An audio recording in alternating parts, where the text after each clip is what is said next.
ఏ తెల్లని పాలధారలల్ల పల్లె తెల్లారుతుంటదిరా. గుళ్ళోని గంటలు కాడెట్ల మెడలోన జంటగా మోగుతూ ఉంటాయిరా. నాగలి భుజాన పెట్టుకుంటే దోస్తులు చెయ్యేసినట్టేరా. కొట్టు గోదా పక్కన ఉంటే కొండంత బలగం ఉన్నట్టురా.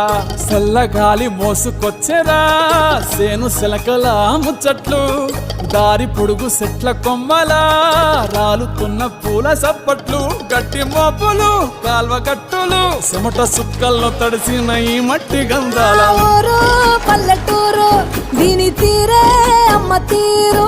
రంగులోన దాసి పెట్టి కొడుకుకిచ్చే